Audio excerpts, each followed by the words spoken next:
Sejam muito bem-vindos a mais um direto, a mais um live. Hoje eu vou ter o grande Pedro Ossi, meu conterrâneo também, sim, que ele é angolano. Ele vai estar aqui connosco para partilhar um bocadinho do que tem sido a experiência dele enquanto ator, os sacrifícios que foram feitos, portas batidas, alguns nãos a meio do percurso e motivar-nos, porque muitos de nós nos focamos mais no resultado do que propriamente no processo, ok? Hoje em dia nós ouvimos muito falar do Pedro. Aliás, ele neste momento faz parte dos filmes mais vistos na Netflix, que é o filme Sérgio. Então não é pouca coisa, ok?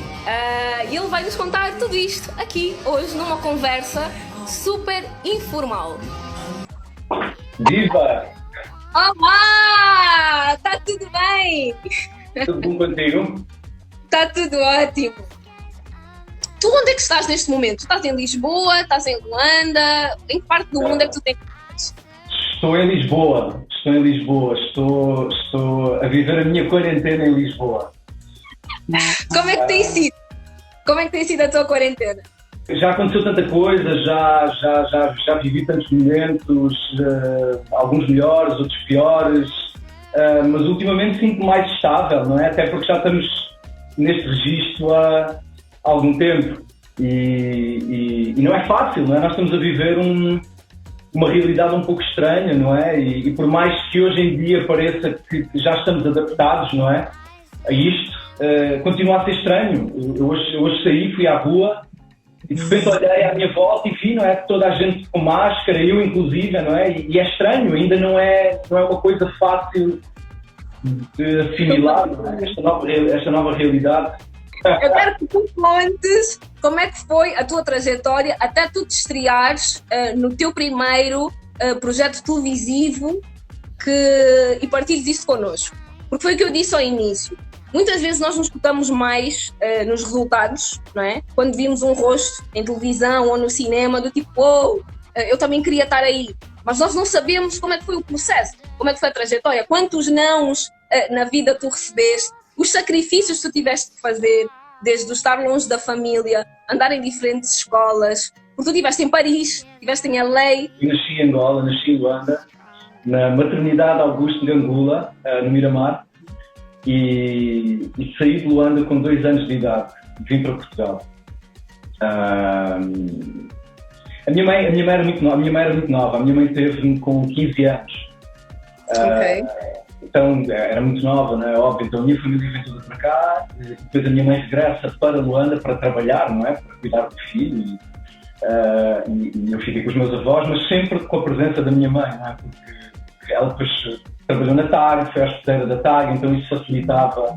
Mas, então, eu cresci cá em Portugal, fiz o primário, o secundário cá e acho que aos 20, 21 anos desenvolvi um interesse pelo teatro. E comecei a fazer teatro com um encenador brasileiro, António Terra, que é um grande amigo meu até hoje. Fiz 2 peças com ele e depois tive a possibilidade de ir a Nova Iorque durante alguns dias e fiquei fascinado com aquilo, não é? E fui à Stella Adler e fui ao Lee Strasberg e fui tentar perceber um pouco, não é, das escolas e tudo mais. Mais tarde acabei por entrar no Lee Strasberg, não é? Mandei a minha candidatura, tudo mais, todo aquele processo. E deu-se aí o início da minha caminhada, não é? Eu olhando para trás, Nova Iorque foi muito importante para mim. O tempo que eu passei no Lee Strasberg, naquele instituto, não é? Que era um instituto ligado a nomes tão respeitados, não é? Da sétima arte, Al Pacino, James Dean, Harvey Keitel, Marlon Brando, uma série de nomes, não é? E depois de Nova Iorque fui para Paris, tive a oportunidade de trabalhar com um encenador francês não, americano, mas que trabalha muito em Paris, que é o Jack Walser. Foi uma altura muito bonita também da minha vida, não é? São anos que eu recordo com algum saudosismo, não é? E com saudade. Foram anos importantes na minha formação, não só a formação de ator, não é? mas mesmo enquanto como homem, não é? Acho que informou muito daquilo que sou eu hoje em dia, não é? Mas então depois volto a Nova Iorque e acabo de ir para Los Angeles, e aí inicia-se toda uma vida, não é? Em Los Angeles, que foi nessa altura?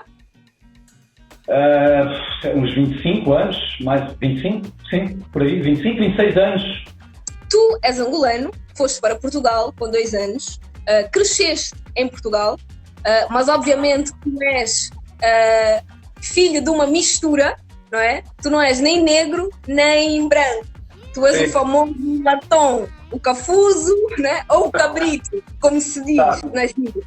Tu alguma vez tiveste problemas no que toca a tua carreira profissional enquanto ator por causa do teu tom de pele? Eu não sei responder a isso porque provavelmente já houve papéis que me passaram ao lado por eu ser mulato, não é? Ou seja, eu não fui considerado sequer para determinados papéis por causa do meu tom de pele. Eu tenho a certeza disso, não é? E em determinados casos é lógico, não é? Quer dizer, se eu vou fazer uma personagem que está descrita no papel como um loiro de olhos azuis, à partida, não é? Um diretor de casting não vai pensar no Pedro Lossi, não é? Mas devo-te dizer que eu tenho navegado bem nessas águas que são um pouco conturbadas, não é? Das questões raciais e de onde é que tu consegues inserir ou não atores, não é? Porque é uma questão, ainda no outro dia me fizeram essa pergunta numa destas conversas aqui dos lives, não é? E a verdade é que eu tenho tido sorte, não é? Porque em Angola eu fiz de um angolano, não é? Depois vim para Portugal e fiz o Ouro Verde, em que fazia um cantor angolano, mas passo para uma novela que era A Herdeira, que fazia de galego, não é? E a seguir faço um polícia judiciária português, estás a perceber, portanto? E no cinema fiz um timorense, agora, recentemente. Mas é isso, para voltar à tua pergunta, eu acho que tenho tido sorte, não é? E não, ainda não ter sido categorizado como uma coisa ou outra coisa. Tenho tido alguma sorte. Em relação ao teu papel em Gico Lumesso, enquanto artista, aquela cena do beijo gay, o que é que tu sentiste enquanto artista? O que é que tu sentiste enquanto ser humano? Porque o preconceito anda aí, o preconceito existe, né? Apesar de, se calhar agora, se falar mais, mas a nível da tua sensibilidade, o que é que tu dirias, né, se fosse hoje? É assim, tecnicamente falando, aquilo é muito estéril, não é? Tu sabes o que é estar num platô, não é? Quer dizer, tu tens uma equipa, tu tens iluminação, tens som, tens câmera, tens toda uma movimentação à tua frente, não é? A acontecer. Mas eu acho que à partida nós sabíamos que aquilo iria ser um momento pivotal da história, não é? Porque para já ia ser a primeira vez que isso ia ser retratado na ficção, não é? Em Angola, no caso angolano, e nós sabemos, não é? Quer dizer, que é um tema que cria uma certa resistência, criava naquela altura, não sei se hoje em dia continua a criar tanta resistência, mas o beijo em si, quer dizer, aquilo foi um beijo, foi uma coisa rapidíssima, não é? Eu tive vários amigos meus disseram, mas todo esse aparato, tudo isso aconteceu por causa desse beijo, não é? Aquilo foi uma coisa, mas a verdade é que mexeu, não é? Tocou ali no nervo da sociedade, e obviamente que eu acho que depois acabou por ser também uma questão política, não é? Um dos criadores da novela era o filho do antigo presidente, não é? Quer dizer, isso depois é imediatamente utilizado para as capas de jornal e tudo mais, não é? Quer dizer, isto foi uma altura meio surreal, não é? Eu devo confessar que toda e qualquer exposição, não é? Que as pessoas possam querer à partida quando entram nesta profissão, se é isso que as pessoas querem, a mim nunca foi isso que me movimentou, não é? Até porque eu quando comecei a fazer teatro e tudo mais, quer dizer, não havia esta glorificação da profissão, não é? Hoje em dia, não é? Acho que muita gente quer ser ator para atingir outros fins, não sei, mas cada um tem a sua viagem, não estou aqui para julgar ninguém, não o faço. Mas aquilo foi uma altura pesada, não é? Eu lembro-me de ter saído não é, daquela situação e ter dito, bom, eu não quero mais isto, não é? Eu não preciso de publicidade, eu sou simplesmente um ator e quero levar a minha vida o mais discreto possível e fiz isso durante bastante tempo, não é? E continuo... Em algum momento sentiste culpado por teres encarado o desafio, por teres aceito fazer aquela cena? Claro que não, não, nem pensar. Nem pensar, e foi importante, e foi...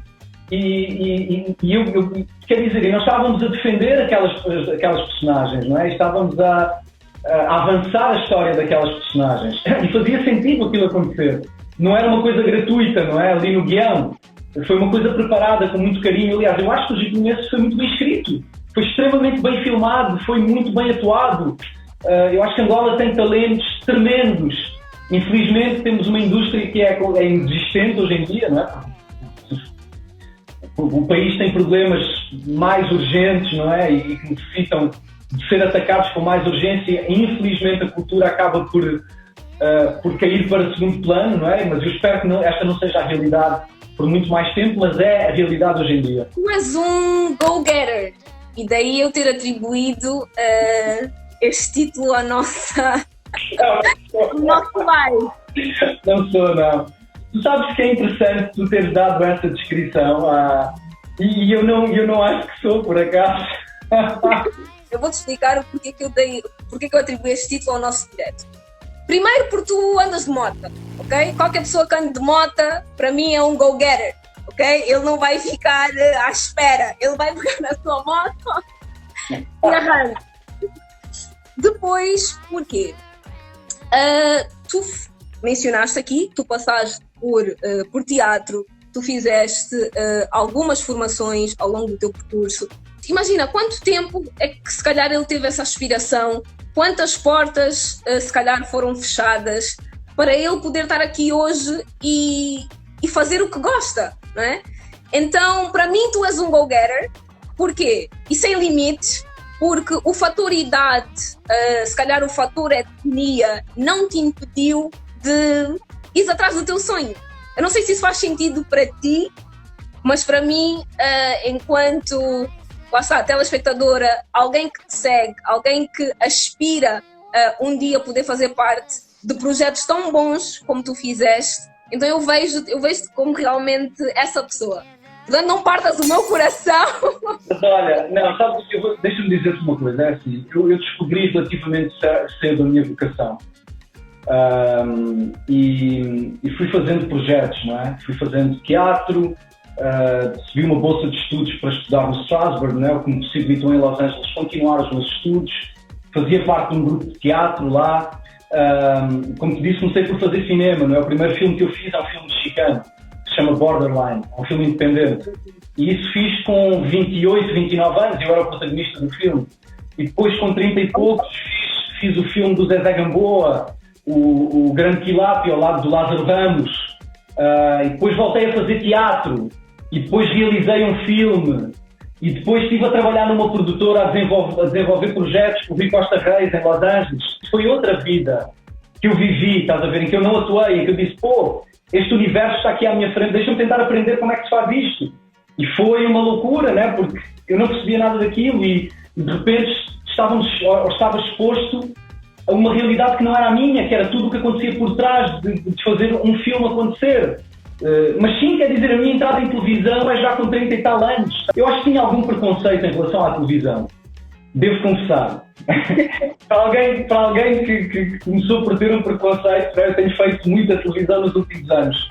Mas eu acho que era um daqueles atores que dizia, novelas a mim não me interessam. Queria fazer outras coisas, até que de repente foi-me feito o convite para fazer o Gicomeses e coincidiu com o fim de uma relação em Los Angeles.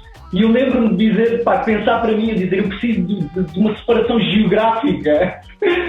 Nós precisamos de pôr um continente aqui no meio, ou um oceano no meio. E eu ter aceito ir fazer o Gicomeses também foi muito isso. Foi fugir, não é, ao fim de uma relação. E também foi numa altura em que eu comecei a dizer mais sim do que não. às coisas, que eu acho que é importante nós por vezes encararmos a vida assim, não é? E dizer mais vezes sim, não é? Porque o não é garantido e tu sabes o que é que vai acontecer, não é? Tu dizes não e vais continuar a fazer aquilo que tu fazes, mas ao dizer sim, não é? Há todo um mundo que se abre, de pessoas que vais conhecer, de temáticas que vais poder falar. Eu estou a dizer isto enquanto ator. E aí iniciou-se, não é? O meu percurso em televisão, que nos últimos anos tem sido non-stop, não é? Nos últimos 5 anos não parei de trabalhar, graças a Deus. Como é que tu normalmente te preparas para um personagem de telenovela e para um personagem de cinema? Existe essa diferença na preparação enquanto ator? Bom, em televisão para já tu não tens muito tempo, não é? A realidade é essa. Se tiveres sorte, tu tens 1 semana, 2 semanas de ensaios, não é? Mas depois começas a gravar e é um ritmo frenético em cinema. E, por exemplo, agora falando do último filme que eu fiz, que foi o Sérgio, e aí até porque eu estava a fazer uma personagem que ainda está viva, não é? E uma personagem que é conhecida de muita gente, que é o Xanana Guzmão, e depois cheguei lá e comecei a ensaiar e senti que tinha chegado a casa, porque estava a trabalhar com um ator que é, na minha opinião, um dos melhores atores da minha geração, que é o Wagner Moura, não é? Mas o processo deles de trabalho é muito parecido com o meu. Então ensaiávamos à noite, não é? O que íamos filmar no dia a seguir, e um trabalho exaustivo de ensaio. Portanto, quando chegávamos lá ao set, a mecânica da cena já estava completamente montada, não é? O que facilitava. Mas o processo é diferente, não é? Tu em cinema tens mais tempo. Qual foi a parte mais difícil de interpretar o personagem do Xanana Guzmão para ti? Quer dizer, tu à partida tens a responsabilidade acrescida de ser uma pessoa conhecida. Tens muita informação de arquivo em relação ao Xanana Guzmão. Eu tentei informar o mais possível, tentei ver uma série de vídeos, mas é assim, mas a determinada altura tu tens que te largar, não é? Tu tens que confiar na caracterização, na realização, no trabalho de câmara, nos ensaios e tudo mais, e depois deixar que a tua versão da pessoa ganhe vida, não é? Partindo do princípio, quer dizer, que só o Daniel Day-Lewis é que consegue fazer retratos, não é? Quase perfeitos de figuras que já existiram. Mas é muito difícil tu recriares, não é? Na perfeição. O facto de tu teres uma relação amigável com o Wagner Moura ajudou com que o processo de gravações fluísse de forma melhor? É interessante tu estares a perguntar isso. Tu sabes que o meu primeiro projeto na SIC aliás, o meu primeiro projeto em Portugal foi o Coração de Ouro, foi na SIC. Eu contracenava muito com uma pessoa de quem eu gosto tanto, que é o João Reis. Eu não sei se já trabalhaste com o João Reis, grande ator português, e nós contracenávamos imenso. E eu gostava tanto do João, e ele é tão bom ator, que eu lembro-me que ele papava as cenas todas, estás a perceber? E eu sentia que saía sempre a perder. Eu não levava isso a peito, eu dizia, ok, isto faz parte do meu aprendizado enquanto ator. Mas também sinto, sabes, também sinto que a determinada altura houve uma mudança. E em que eu passei a ser menos passivo entre a ação e o corta. E agora, voltando a falar no que foi trabalhar com o Wagner Moura, é assim. A partir do momento em que tu tens à tua frente um dos melhores atores do mundo, porque para mim ele é um dos melhores atores da nossa geração, tu se não partes, quando eu digo para cima, tu se não partes para cima e se não pões toda a tua energia na cena, tu vais ser engolido naturalmente.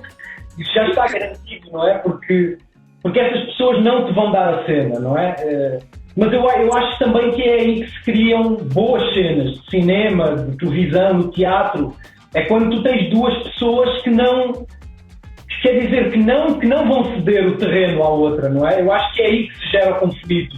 Sendo o Wagner o ator que ele é também ao mesmo tempo alguém que tem uma entrega gigante e alguém que queria que eu estivesse bem nas cenas que eu fiz com ele.